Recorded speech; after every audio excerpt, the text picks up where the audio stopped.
Voilà, chers amis, bonjour à tout le monde. Vous m'entendez bien? Oui. Sentez-vous libre de m'interrompre au cours de la présentation parce qu'il faut que ce soit quelque chose d'interactif. Je pense que la plupart des gens me connaissent. Je me présente quand même, puis notamment pour savoir si je suis justifié de venir vous donner ce cours ici. J'ai une formation de pédiatre, ça tout le monde le sait, de néphrologie pédiatrique où j'ai fait de la recherche fondamentale aux USA, ce qui m'a aussi donné l'aspect not clinical research, mais fundamental research. Et puis maintenant, ça fait bien 10-15 ans, quand je suis rentré des États-Unis, que je m'intéresse à l'evidence-based medicine et à la critical appraisal, à la recherche clinique. Pour illustrer un peu mon parcours, j'ai fait un peu, mais moins bien, que notre ami Ioannidis, si les gens le connaissent, je vous montrerai après. C'est lui qui a publié il y a 10 ans maintenant le fameux article où il disait 80% of the research is false. 80% de la recherche est fausse. Pas complètement fausse, mais comme je dis en anglais, sloppy research, parce qu'il n'y a pas des statistiques qui sont bonnes, il n'y a pas une méthodologie qui est bonne. Et puis lui, Ioannidis, il disait, dans ma prime jeunesse, je regarde un article, et puis je regardais le titre, l'abstract, la conclusion, puis c'est ce que je faisais aussi, ce que probablement beaucoup d'entre vous font. Et puis maintenant, depuis 10 ans, j'ai complètement changé. Et puis je lis le titre pour voir si ça m'intéresse. Et je fonce sur la partie statistique et méthodologie. Et puis après, en lisant ça, si ça ne m'intéresse pas, si je vois qu'il y a des biais qui sont trop énormes, je les vire. Donc ça fait 10 ans, comme je disais, que je fais des cours de statistiques, que je prends des cours. Je vous donnerai les adresses également s'il y en a qui s'intéressent.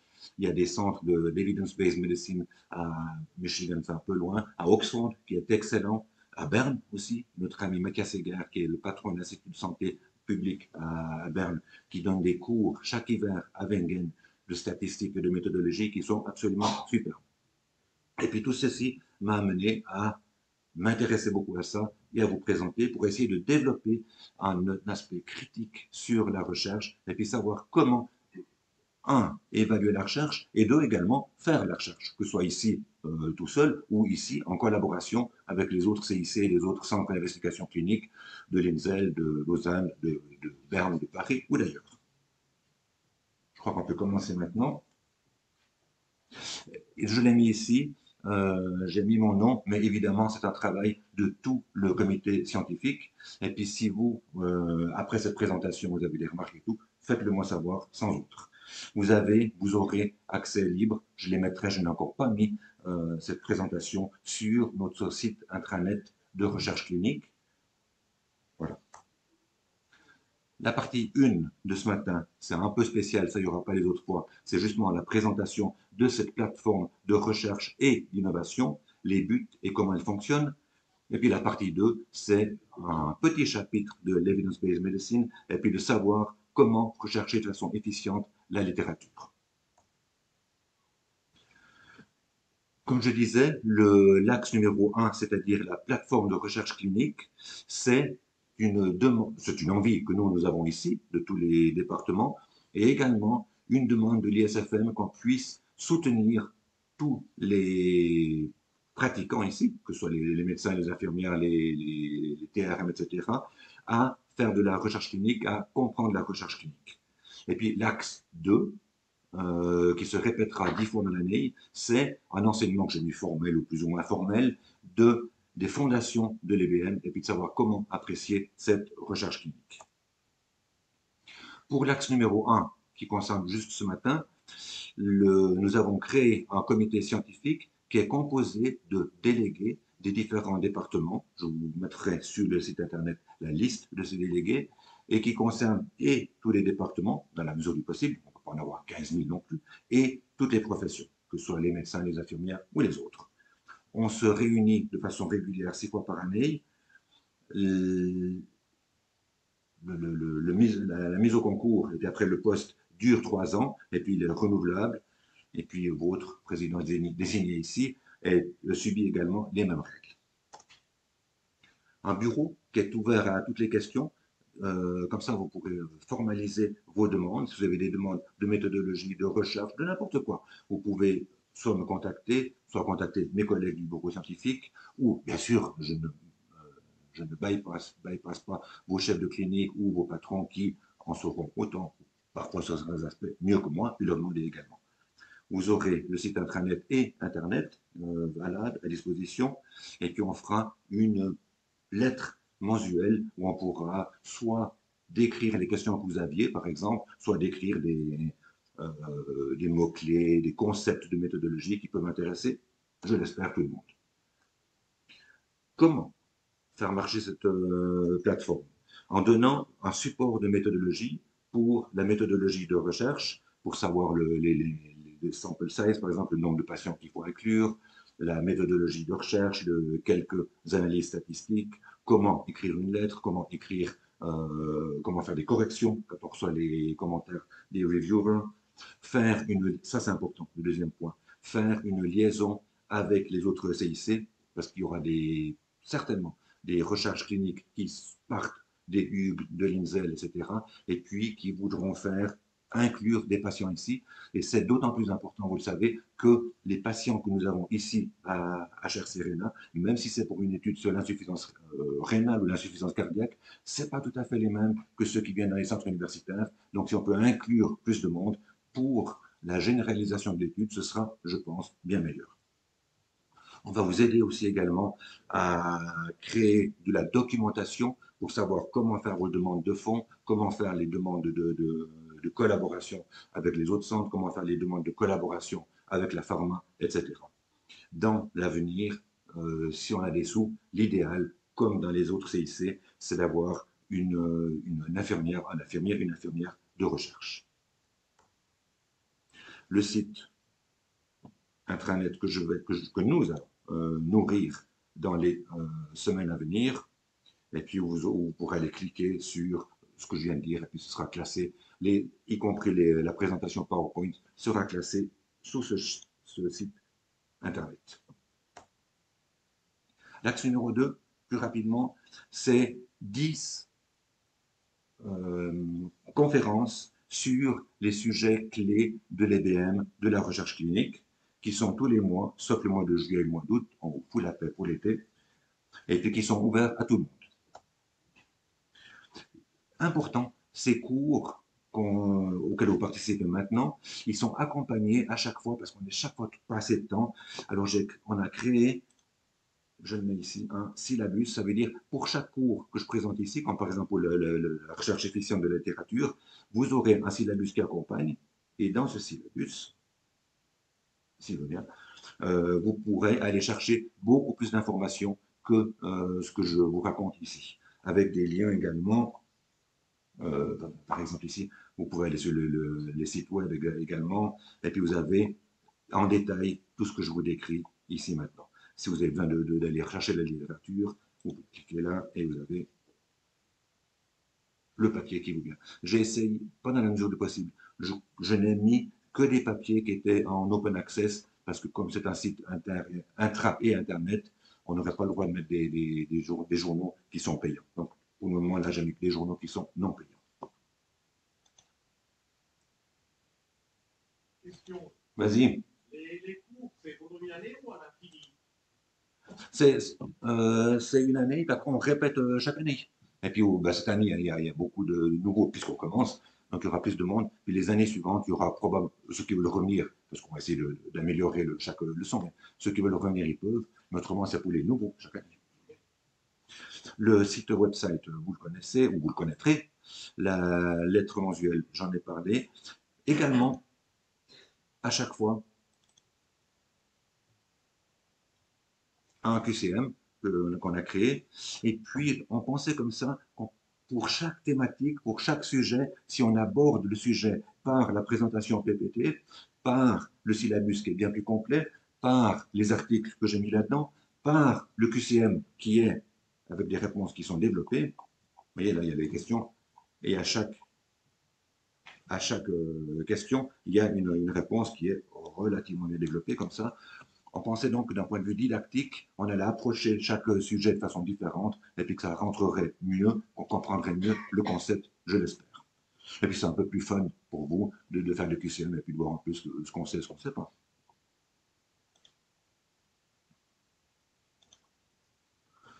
Et puis également, on va créer, on n'a encore pas fait parce que j'aimerais avancer d'abord dans les leçons, un template pour les journal clubs pour un critical appraisal, que vous puissiez suivre une didactique qui est assez réglementée pour critiquer de façon correcte un article lors d'un journal club. Les leçons, pratique de l'EBM, recherche de la littérature efficace, et puis après c'est vraiment, je dirais, vous allez dans le détail maintenant, les gros chapitres de la recherche clinique. L'aspect didactique avec l'approche multiple sous divers angles de chaque sujet, je viens d'en parler. Les leçons sont données en français, vu la littérature qui est en anglaise, vu les références qui sont toutes en anglaise, vu peut-être certains auditeurs qui, par le site internet, voudront se brancher. On a décidé de faire les dias, si ça vous va aussi, en anglais. Je crois que ça va pour tout le monde. Ça marche. J'ai mis des journaux in open access, green ou yellow open access, pour pas qu'on ait de problème du point de vue droit d'auteur. On n'est pas les seuls à faire ça. Il y a d'autres endroits où vous pouvez faire la même chose que ce qu'on fait, ou plus avancé. Il y a les CAS de recherche clinique qui se font à Lausanne, à Berne, à Genève.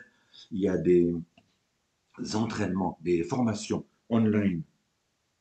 Celui-là, il est très bien fait, par exemple, de recherche clinique et d'éthique de recherche. Et puis, si vous allez là-dessus, vous avez ici, un training.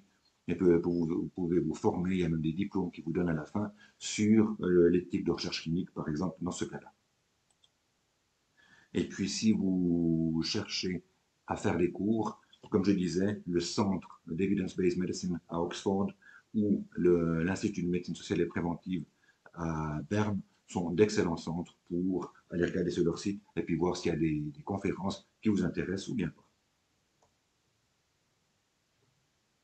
C'en est fini pour la première étape ici, de vous expliquer vraiment en 10-15 minutes le fonctionnement de cette plateforme clinique. Je remercie évidemment mes collègues, Marwan, les directeurs médicaux, le directeur médical, notre ami Canadi ici, pour nous soutenir du point de vue institutionnel, parce que c'est un projet institutionnel, de nous soutenir dans cette démarche. Je remercie également tous mes collègues avec lesquels on s'est déjà réunis du comité scientifique et bien entendu, même ceux qui ne font pas partie du comité scientifique. Et puis j'ai mis en dernier mes 3 mentors, si on veut, dans ma formation d'Evidence-Based Medicine et de recherche clinique. Jusqu'à maintenant, ça joue comme ça? Vous avez des questions? Des remarques? It's not too boring? That's good. Qui? Ah, j'ai là. C'est qui notre ami là?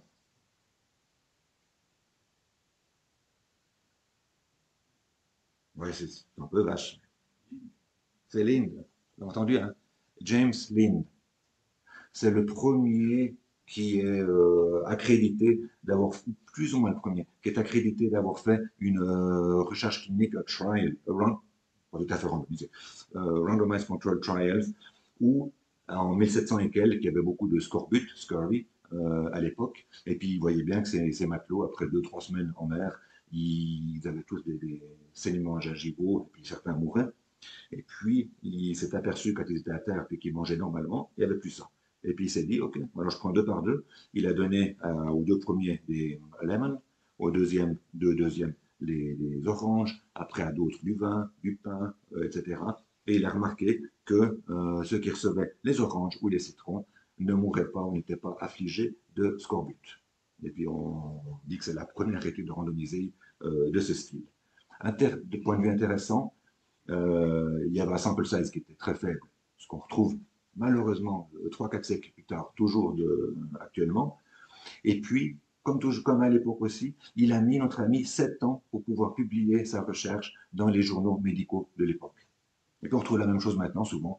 Il y a des études qui sont négatives, en l'occurrence, parfois, et puis qui mettent des plombs, des années pour être republiées, alors que ça devrait avoir un accès immédiat, parce que c'est la population, c'est la santé publique, c'est vous qui payez la recherche. Et puis il n'y a rien à faire. Il ne faut pas que cette recherche reste, comme on dit en anglais, file drawer, dans le tiroir, simplement parce que c'était négatif. Ce qui est Ah, on en parlera plus tard. Mais ce qui induit aussi des biais énormes. Parce que s'il n'y a que des études positives qui sont publiées, et puis que toutes les études négatives, vous les avez laissées sous le tiroir parce que malheureusement, elles étaient refusées par tous les journaux, eh bien, quand vous faites une méta-analyse, ça va être très, très biaisé. Recherche de littérature. Pourquoi parler de recherche de la littérature ce matin et de l'EBM? Les buts, c'est d'apprécier le mouvement de l'EBM, de, pour la littérature, nommer les databases les plus importantes pour aller rechercher de la littérature et savoir, dans le point numéro 3, comment rechercher cette littérature. Les links pour cette leçon maintenant sur la littérature, ben, je ne vais pas cliquer dessus maintenant, vous avez, c'est le syllabus et vous aurez à disposition tout bientôt. Et le questionnaire à choix multiples, et puis il y a également une introduction plus générale du cours. Qu'est-ce que l'EBM? L'EBM, comme vous le savez, c'est axé sur 3 piliers. Les valeurs du patient, votre expertise clinique et la meilleure évidence. On est ici pour parler toute l'année de comment apprécier la meilleure évidence et comment créer aussi, si on veut faire nous-mêmes de la recherche, comment créer la meilleure évidence. On va pas trop parler de l'expertise clinique maintenant, et puis je vais juste montrer quelques dias quand même sur la patient value, qui est tellement, tellement important et sur lequel il faut qu'on s'attache et puis qu'on fait déjà bien mieux qu'il y a quelques années et qu'on arrête d'être trop paternalistique, comme je dirais. Je l'ai mis ici. Depuis quelques années, je vais même mettre ici comme ça, on voit quand on met shared decision making, patient empowerment comme mots-clés, vous voyez qu'il y a eu une progression extrêmement importante du nombre de publications qui tiennent en compte des valeurs du patient. Avec quelques exemples ici.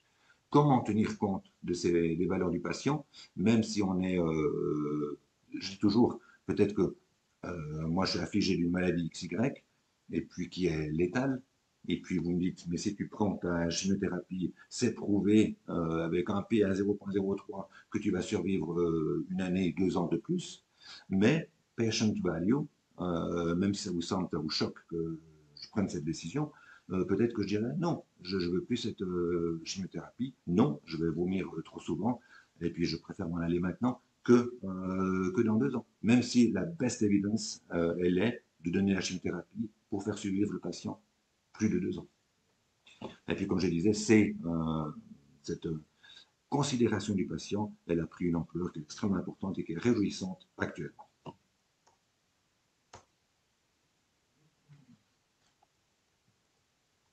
Et puis j'ai dit qu'on allait maintenant s'axer sur l'axe numéro 2, comment rechercher les résultats de la recherche, comment les évaluer. C'est pas facile.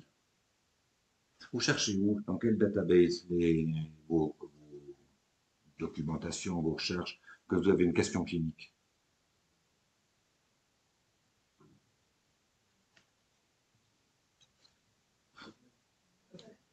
PubMed, c'est tout.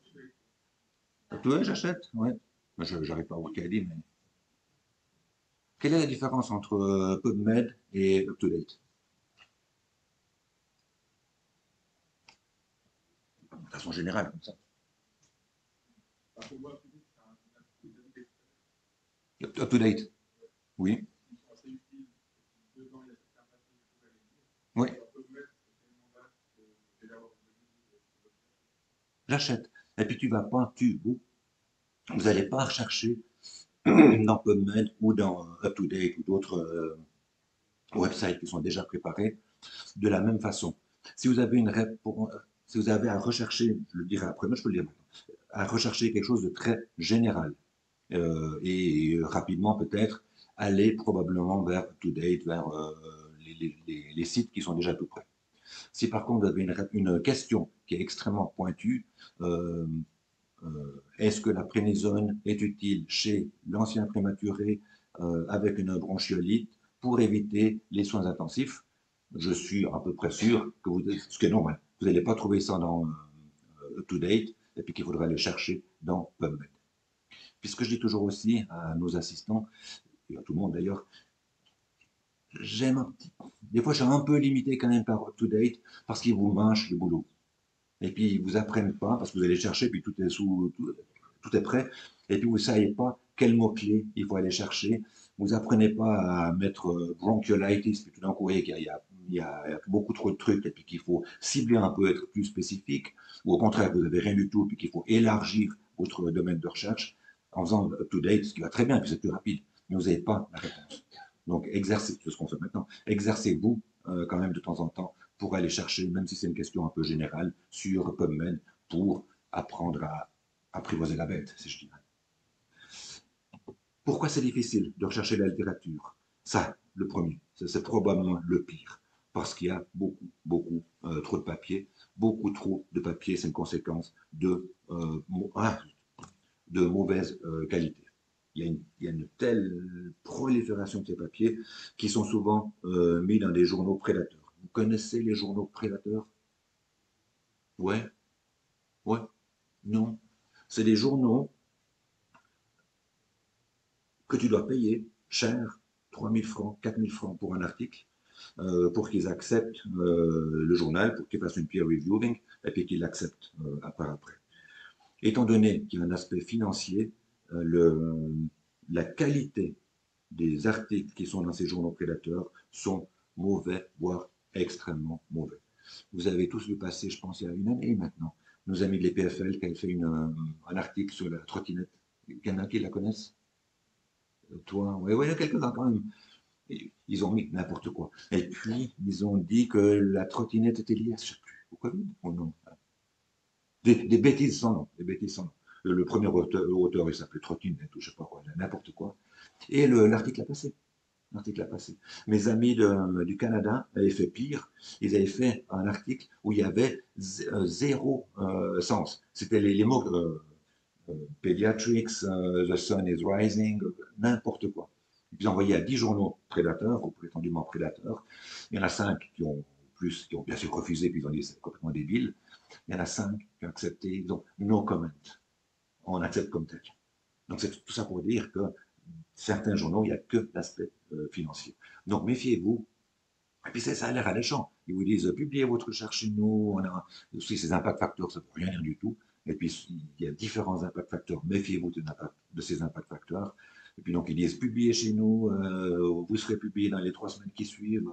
Il y a juste 3000 francs à donner. Et puis ne le faites pas. Vous réfléchissez à 2 fois. Vous demandez à vos pairs où c'est qu'on peut publier dans les bons journaux. La, et puis c'est toujours aussi la méthodologie de recherche, elle avance, elle devient de plus en plus complexe. Il y a aussi beaucoup de choses, je ne suis pas statisticien, il y a beaucoup de choses que je ne comprends pas non plus, et puis qu'il faut aller demander à nos amis de l'UMSP, Unisanté, pour des méthodes de recherche qui sont parfois de plus en plus complexes. Ici, un petit exemple où j'ai mis, oui, on le voit là, Child.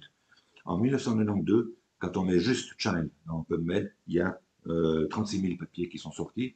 On met la même chose en 2022, 146 000. Donc vous voyez l'explosion de papiers partout, sur tous les sujets. Donc c'est bien difficile de trouver. C'est ce que j'ai mis ici. Si j'arrive, voilà.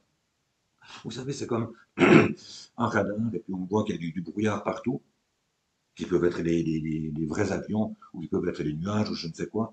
Et puis, comme je dis toujours, comment trouver dans cette multitude de papiers qui sont publiés chaque année le bon article qui va sortir.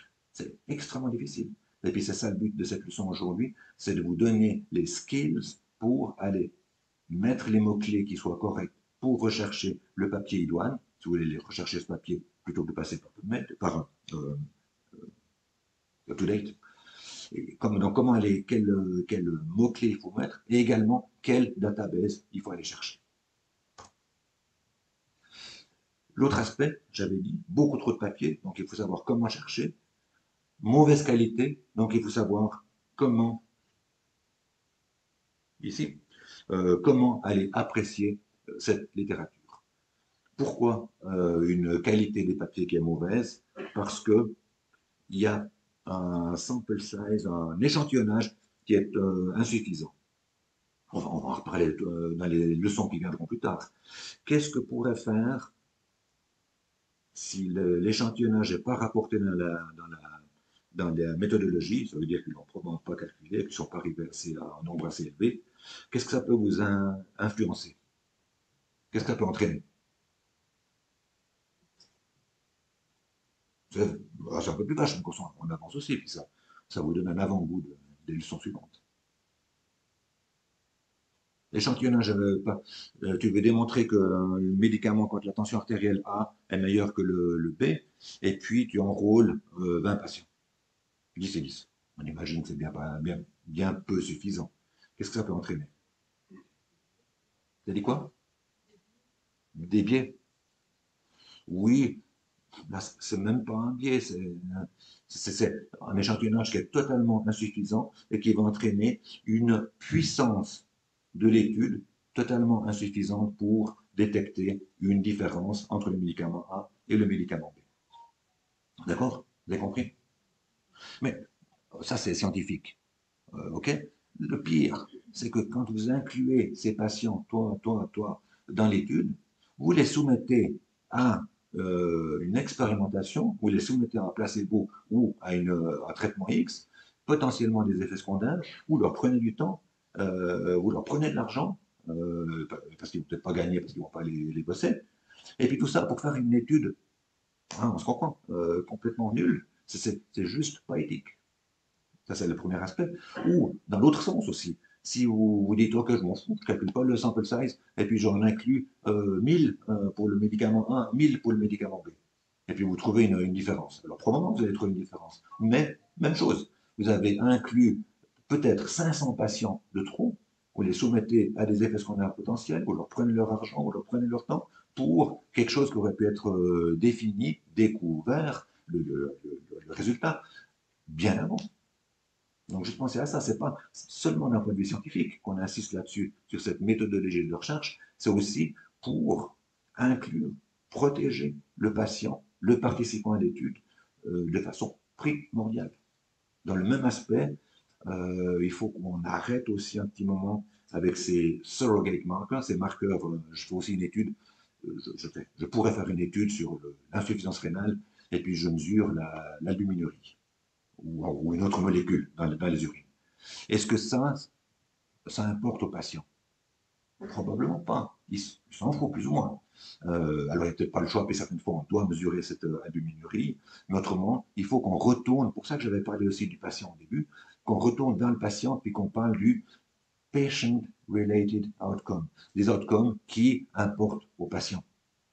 Et puis arrêter de mesurer le pire, c'est vraiment les marqueurs intermédiaires, pas les hard endpoints, comme on dit, si c'est le retour en dialyse, si c'est le retour aux soins intensifs, si c'est le décès du patient, bien sûr que ça importe. Mais si c'est une différence de 1 mm de tension artérielle, si c'est une différence de 10% de la microalbuminurie sans qu'on ait d'évolution néfaste dans l'avenir, pour lui, honnêtement, si j'ose le dire, il s'en fout. Donc ça, c'est un autre aspect, patient-related outcome. Donc, on disait donc la mauvaise qualité de ces études due à de multiples aspects. Le sample size qui n'est pas assez grand. Tu parlais des biais, je suis tout à fait d'accord, des biais multiples dans les études soit interventionnelles, soit surtout non interventionnelles, les comparaisons multiples, le p-value, on essaye d'accorder moins, il existe toujours, mais d'accorder moins d'importance à cette valeur du P. Et puis comment vous pouvez apprécier l'effet du médicament A contre le médicament B, sur la tension artérielle, puis il y a un P à 0,003. C'est vachement significatif, et puis c'est bon. Est-ce que ça suffit? Comment vous pouvez apprécier autrement l'effet de ce médicament, d'un point de vue statistique? Par l'intervalle de confiance. L'intervalle de confiance, par exemple, pour la survie, vous direz vous avez une survie de 1,2, c'est significatif, c'est-à-dire 20% survie de plus. Mais si l'intervalle de confiance va de 1,00 à 1,21 et tout, vous dites, OK, l'effet, il est vraiment pas grand, même que le P est très significatif, l'avantage de mon patient, il est très faible. Et puis, il faudra tenir compte de cet intervalle de confiance, tenir compte de l'effect size, de l'effet global de votre intervention, et pas seulement de la valeur P pour savoir si vous allez donner ce médicament, cette intervention à votre patient ou bien pas. Le troisième aspect que je disais, la complexité des études actuellement, et puis ce qui est aussi super, parce que quand on se forme un peu là-dedans, on voit que chaque année ça change, qu'il y a des nouveaux trucs, mais ça nécessite de rester à jour, et puis que nous, avec le comité scientifique, avec tout le monde, on participe ensemble, et puis qu'on se forme, y compris moi, quand je vous donne des cours. J'étais allé en cours à Berne sur les dessins en français adaptatifs, puis c'est un immense progrès. Pour les dessins adaptatifs, par exemple, j'en parlerai aussi après, euh, au lieu de faire une étude randomisée où vous prenez le bras A et le bras B, vous pouvez faire une étude randomisée où vous prenez A, B, C, D, E, si on veut, 4 médicaments, un placebo pour ça, et puis avec des méthodes robustes statistiques, vous n'avez pas besoin d'attendre d'avoir inclus tous les patients et d'avoir suivi tous les patients sur les 6 mois, 2 ans, j'en sais rien, qui sont prévus. Après quelques semaines, vous pouvez faire les analyses statistiques et puis voir si quelle est l'intervention la moins efficace et la plus efficace. Et puis l'intervention la moins efficace, même que ceux-là ne sont pas arrivés au bout, vous la virez. Et de nouveau, en réorientation, excuse-moi du terme, c'est vachement mieux pour le patient. Parce qu'au lieu d'être inclus, depuis maintenant, si vous rentrez dans l'étude, vous n'allez pas être inclus dans le médicament A qui était le moins prometteur. Donc pour vous, c'est tout gagné comme participant. Vous dites, oh, j'ai quand même beaucoup plus de chances d'avoir un médicament qui est prometteur parce qu'il ne reste plus que le B, C et D. Et puis après 6 mois ou je ne sais pas quoi, vous pouvez aussi enlever le B, par exemple, si c'est le B ou le D, puis vous n'en reste plus que 2.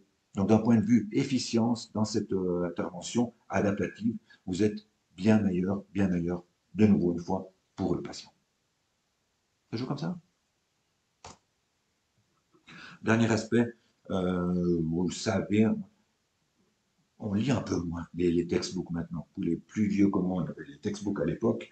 Et puis, pourquoi faire ce cours? Pourquoi aller chercher de la littérature? Parce que dans les textbooks, les références, elles sont vieilles. Elles sont vieillottes. Le textbook, il fait souvent 2, 3, 4 ans avant d'être publié. Et puis, les auteurs des chapitres du textbook sont allés chercher les références 2, 3, 4 ans avant la publication, avant même de commencer. Donc souvent, vous avez des références dans les textbooks qui datent de 10 ans et qui, actuellement, sont un peu vieilles.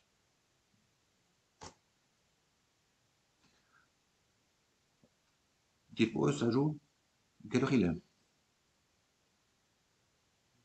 T'as dit quoi? 22. On a jusqu'à quelle heure? 15, 45. Ah, on a le temps.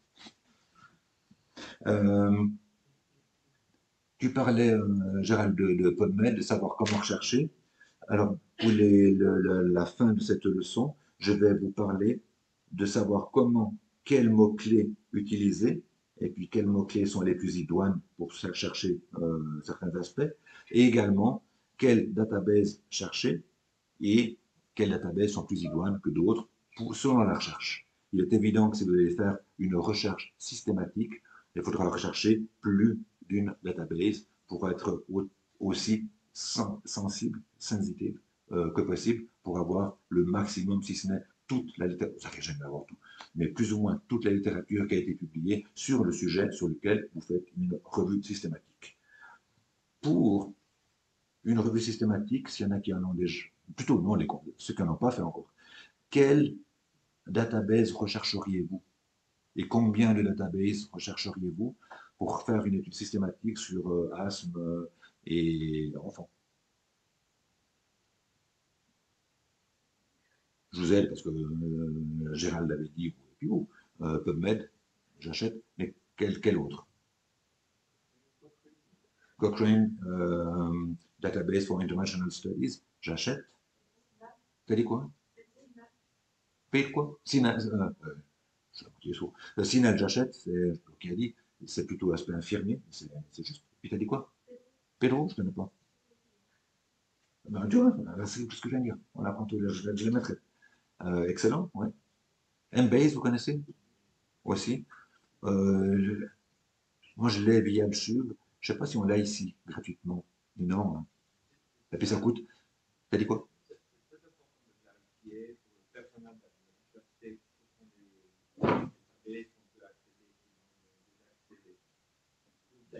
Ouais, je regarderai, je vais pas le faire ça maintenant, mais c'est une excellente remarque. Vous avez entendu, hein, ben, on mettra sur le site internet également les accès qui sont libres. Il y a certains accès, vous pouvez demander, faire une demande, vous avez le mail qui vient de 3 jours plus tard, c'est pas immédiatement, mais c'est assez rapide. Et puis certains, vous n'avez pas accès. Et puis, vous pouvez demander à toi, à moi, si on a accès, si vous avez besoin d'articles spécifiques. Et puis, je peux vous les sortir aussi, également, tout à fait. Embase est excessivement cher.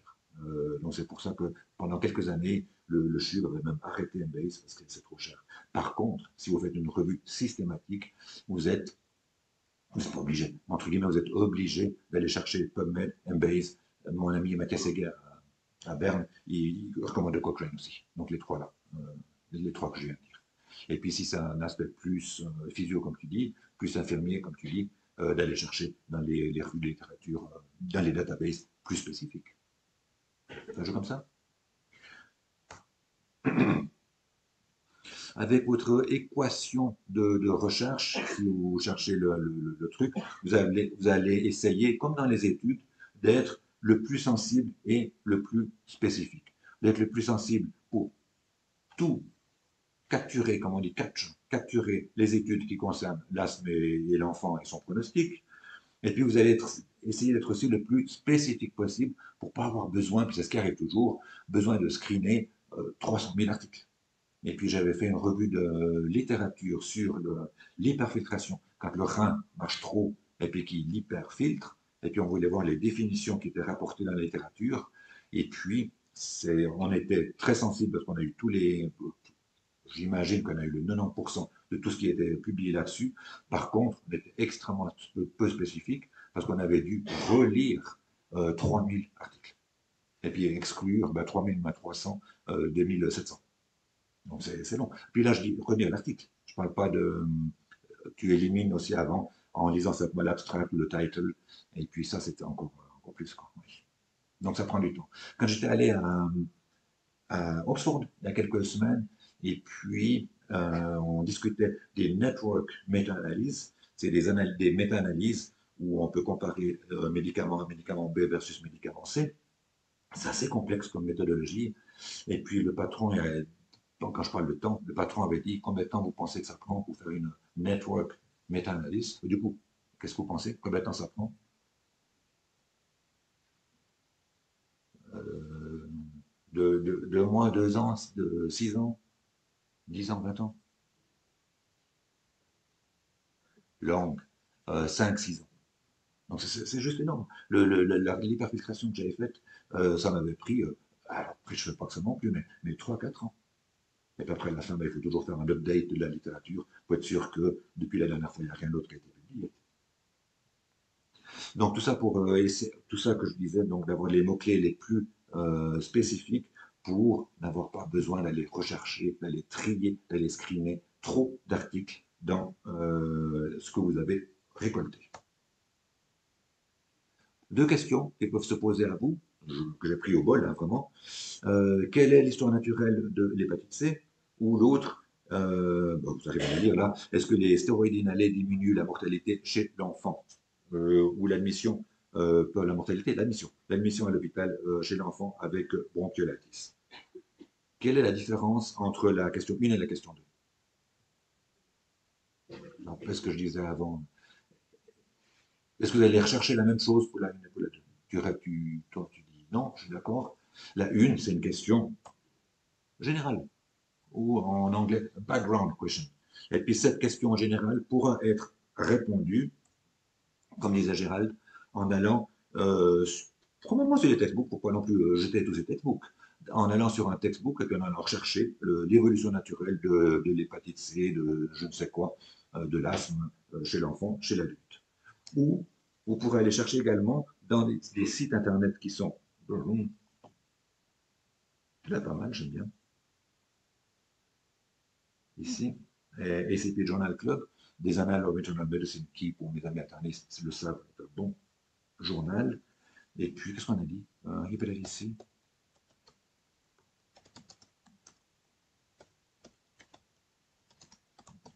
Pourquoi je mets entre guillemets Natural History? Qu'est-ce que ça change? Ça, quand je mets entre guillemets Natural History, il le considère comme un seul mot. Et puis, il ne va pas décomposer Natural en History. Tandis que j'ai essayé, si tu mets Hepatitis C, Natural et History, tu as un petit peu plus de mots parce que tu as des articles où il n'y avait que l'histoire, puis l'histoire d'hépatite C ou je ne sais quoi. Et puis, on ne va pas faire. Et puis là, comme ça, tu vois, tac, tac, tac, tu as tous les trucs généraux. Et puis, je vais juste mettre ici parce que j'en ai trop bien NIH. Là, je me pour être plus rapide. Ici. NIH, le premier, NIH Conference, le pronostic, l'histoire naturelle, le traitement, la prévention de l'hépatite C sur un journal qui est, ouais, mais qui doit en principe, qui est libre d'accès. Donc, il est vieux. Ouais, sorry. C'est bon, c'est pour un exemple. Je suis d'accord, il est vieux. Mais j'achète. Non, non, je suis tout à fait d'accord. Là, il est vieux, et puis, eh ben, vous continuez à rechercher, d'accord? Vous pouvez limiter, on va regarder après, limiter la date de publication pour les 2 années, les 3 années, les 5 années les plus récentes.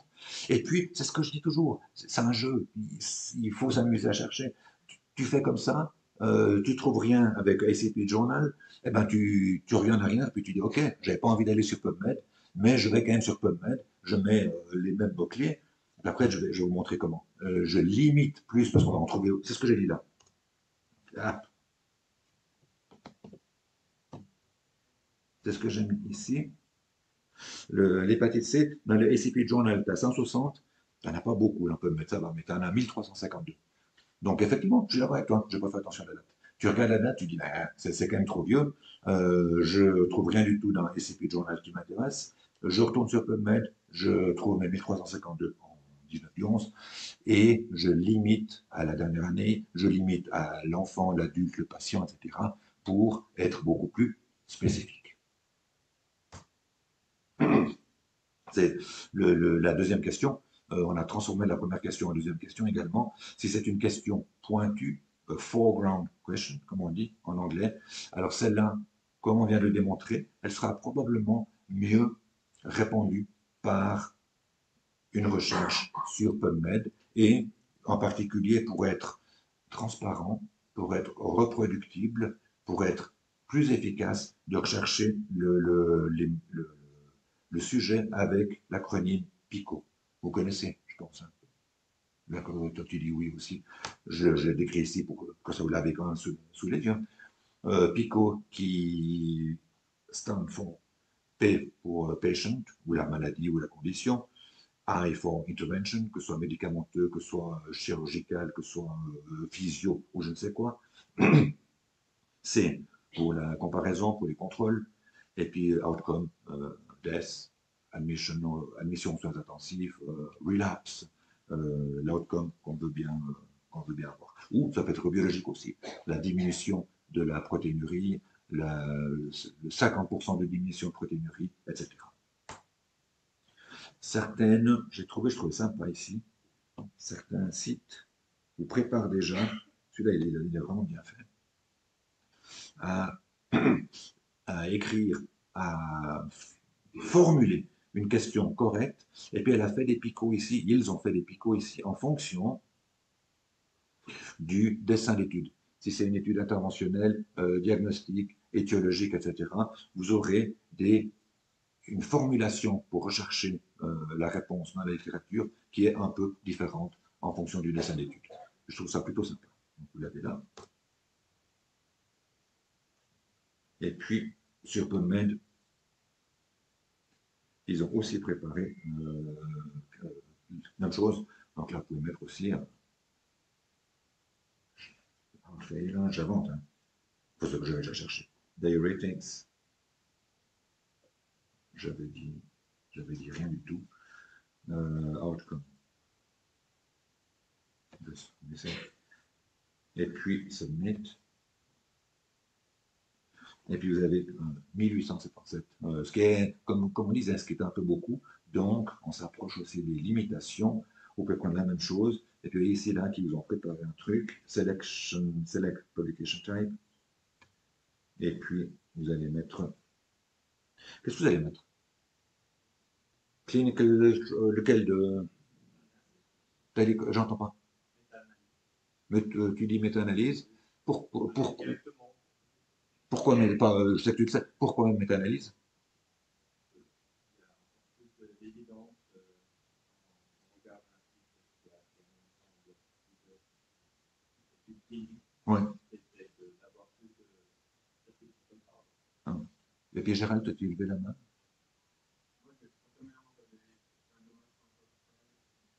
Ouais. Je suis un peu d'accord avec les deux, on chipote. Parce que,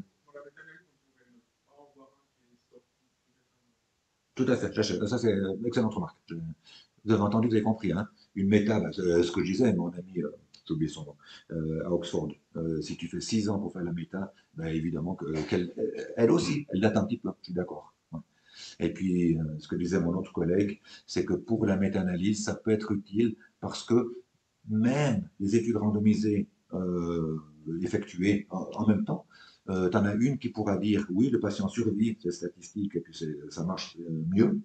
Et puis, une étude faite 2 ans plus tard, dans un autre contexte, mais pas trop différent non plus, autrement tu ne peux pas comparer, montre que ces discordants, ils survivent moins bien ou qu'il n'y a pas d'amélioration. Donc, dans ce cas-là, si tu prends que l'étude qui est significative, tu seras peut-être biaisé, puis tu as oublié celle qui était non significative, au contraire, qui péjorait. Et puis, la méta-analyse te permet de mettre, d'agréger toutes ces datas, si elles sont agrégables ensemble, et puis de voir qu'est-ce que ça donne à la fin avec l'effet total. Les, vous connaissez les niveaux d'évidence avec la pyramide? Je réfléchis en me regardant, puis je m'arrête de parler un peu parce que on est, les gens plus intelligents que moi qui font de l'evidence-based tout le temps aussi, on en revient clairement du p-value, et puis on essaie pas, presque de le laisser tomber. Il y a certains journaux qui refusent qu'on puisse publier un p-value, et puis ils veulent mettre que l'effect size. Et puis l'effect size, si c'est un risk ratio, et puis qui va de 0,8 à 14, de toute façon il traverse le 1, vous l'oubliez. Et puis il n'y a pas besoin du p-value. Et puis s'il va de 1,1 à 1,2, ben, ce n'est pas un p-value non plus. Et ce sera significatif, mais l'effect size pour le patient, c'est complètement nul. Et puis si par contre l'effect size, c'est de 12 à 20, et puis ben, alors vous savez que vous pouvez acheter les résultats et probablement mettre ça pour le patient. Donc je disais, certains profs d'evidence-based medicine, on revient aussi un petit peu sur cette fameuse pyramide où on met les méta-analyses en premier, les RCT de bonne qualité en deuxième, les RCT de mauvaise qualité en troisième, les études observationnelles en quatrième, les études expérimentales animales en cinquième, tout au fond. Et puis certains disent, ils en reviennent un petit peu aussi, il ne faut pas que considérer les méta-analyses comme étant la seule source d'information. Les études observationnelles, si elles sont bien faites, et ça a été prouvé, vous donnent souvent des résultats en méta-analyse aussi bonnes, aussi précises que les études interventionnelles. C'est pour ça qu'on essaye de ne pas faire de dogme. Vas-y, 7 minutes, ça marche. Donc si on met clinical trial, parce qu'on en a de 1800, ça fait un peu trop, ou méta, c'est égal. Je trouve ici, méta ici, et qu'on se met au lieu des, bon, c'est déjà bien mieux, hein, au lieu des 1300, 1800, j'ai oublié, il n'y en a plus que 60. 60, vous avez, si vous avez une demi-heure et tout, le temps d'aller chercher et puis de voir laquelle vous plaît le mieux. Ça joue comme ça?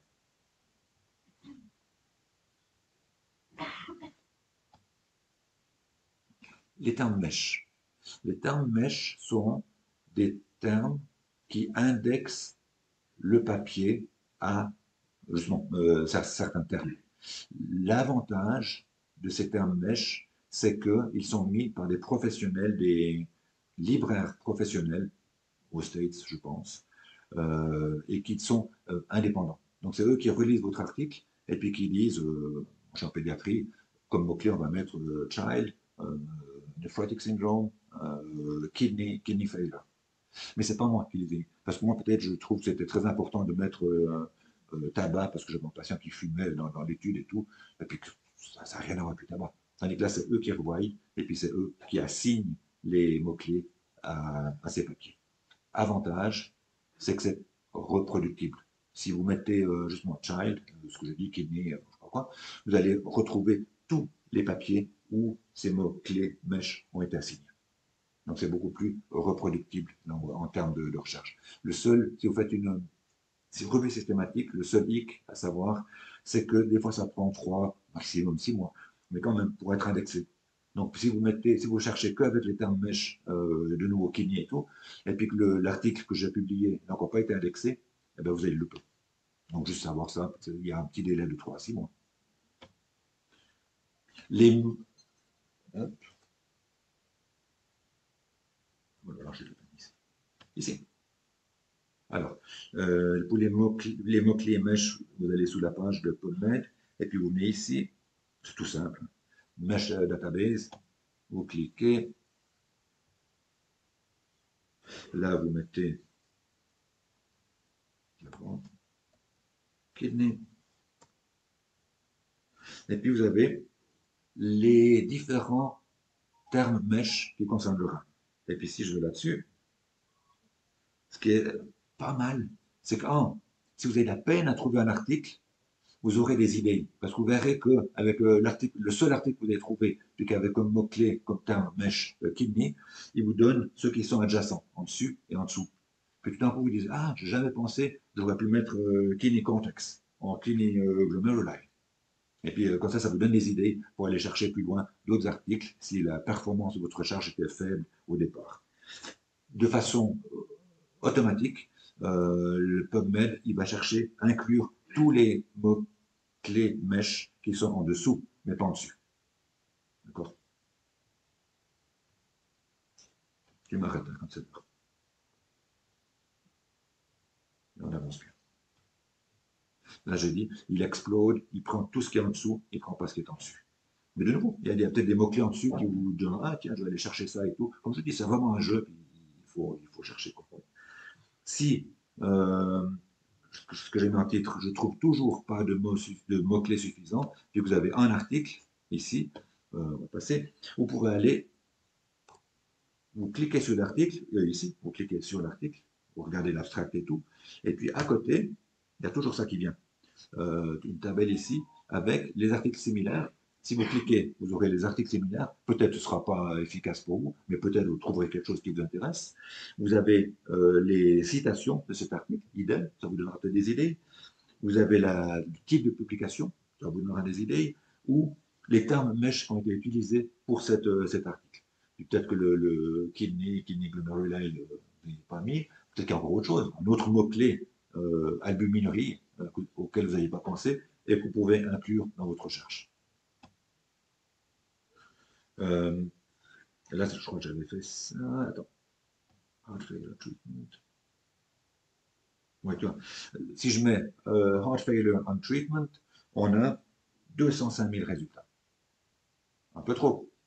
Donc, ce qu'on peut faire ici, c'est ça que je voulais vous montrer, vous pouvez aller ici à gauche et euh, limiter votre recherche à quelque chose de beaucoup plus spécifique et qui vous convienne également. Si c'est pour voir l'efficacité d'un traitement contre un autre, vous pouvez mettre clinical trial, vous descendez déjà à 17 000. Vous pouvez mettre une méta-analyse, comme on disait, si vous voulez voir, et puis là, ça va encore descendre. Et puis là, vous êtes déjà plus que à 20 000. Ça peut sélectionner, d'accord. Et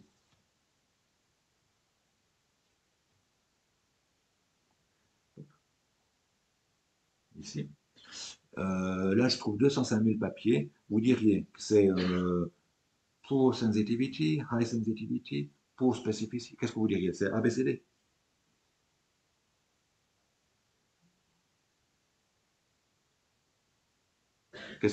Qui est pour A?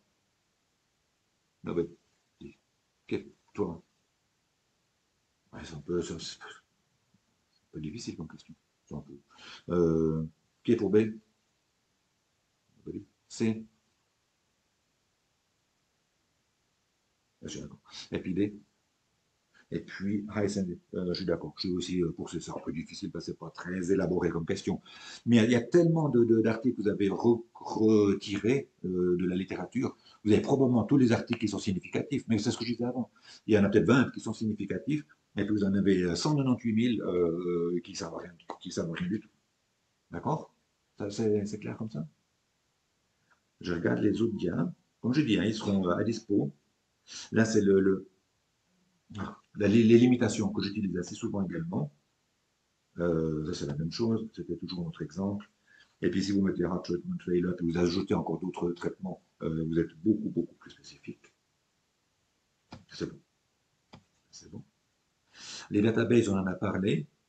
Les databases qui sont en dessus, c'est celles qu'il faut chercher, en particulier les deux, les trois, si vous cherchez, si vous faites une revue systématique.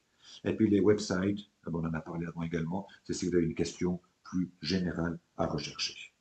Les différences entre Medline et, après je peux m'arrêter parce que c'est fini, entre Medline et PubMed, pas beaucoup, 30%, à peu près 30% de non-recouvrement. C'est pour ça qu'il faut quand même chercher les deux, parce qu'il y a 30% d'articles qui sont que d'un côté ou que de l'autre. Embase européen, PubMed américain, Embase significativement beaucoup plus de journaux de chimie, chimie clinique, physique, les sciences dures. Donc si tout d'un coup vous avez un papier, une revue systématique qui s'occupe de sciences de base fondamentales, notamment physique, chimie, il faut rechercher Embase également. Ça vous joue comme ça? À chaud, est-ce qu'il y a des questions? Ouais, vas-y. Sur le site, Ouais, les mots-clés pour les recherches sur retrouver comme ça avec N, for, l'histoire des lettres ouais. parenthèses, ces petits trucs qui sont utiles pour appuyer la recherche. Tac. Attends, ah, aussi, je vais ma réponse est absolument oui. Puis ma deuxième réponse,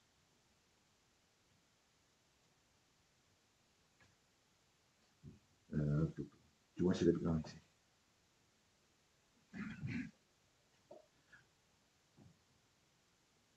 ici. Je l'ai mis dans le syllabus. Parce qu'il dans le syllabus, comme je dis, il y a beaucoup plus. Euh, bref, il est par là, tout à fait.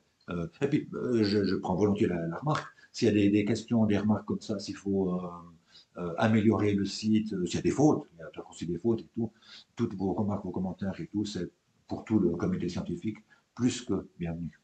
Ouais. Vas-y. Qui n'est pas en langue anglaise, c'est dedans. Oui. Ma réponse est oui. Si, clairement, oui. Tu peux limiter, de nouveau dans le truc à gauche où il y avait les limitations. Si tu veux que de l'anglais, tu peux cocher English, French. On essaye. Après, c'est pour rigolo. Si tu fais des revues systématiques, on essaye de pas. Parce que moi, tu as des biais de langage. On essaye d'inclure toutes les langues. Alors, la dernière revue systématique que j'avais, enfin, je travaille dans une école internationale. Alors, j'allais avec le papier et puis je demandais aux Russes, aux Israéliens et tout, de traduire le papier, tu vois, pour que j'aille le moins de biais de langage. Il n'est pas publié, qu'il y ait de congrès, de conférences et de machins comme ça. Ah, you're too good. Vous avez entendu la question? La question c'était ce qui a été publié dans une conférence en Angleterre, ce qui a été publié dans les documents officiels du gouvernement australien, comment tu les trouves? Tu les trouves en recherchant cette fameuse grey literature, la littérature grise. Et puis, je l'ai mis là-dedans. Vous pourrez regarder sur le site après. Il y a deux, trois sites internet qui nous permettent d'aller rechercher la littérature grise. Mais c'est pas facile à chercher, c'est pas facile à évaluer. Et puis, j'ai regardé, pas 15 000, deux ou trois papiers qui évaluaient l'utilité de rechercher la littérature grise, et puis elle est souvent assez faible. Donc, je l'ai eu fait. Les dernières, je l'ai eu fait, mais excuse-moi du terme, ça prend des plombs. effectivement. Mais c'est difficile à évaluer. Oui, oui. Ça se propose peut-être Peter, qu'on s'arrête là, mais qu'on te remercie énormément. Vous trouverez peu de profs d'épidémio aussi actifs et puis enthousiastes que François. Donc merci infiniment à lui. Et puis, peut-être ceux qui ont encore des questions, ils peuvent venir devant. Oui, volontiers, moi j'ai le temps. Et puis, venez nombreux la prochaine fois.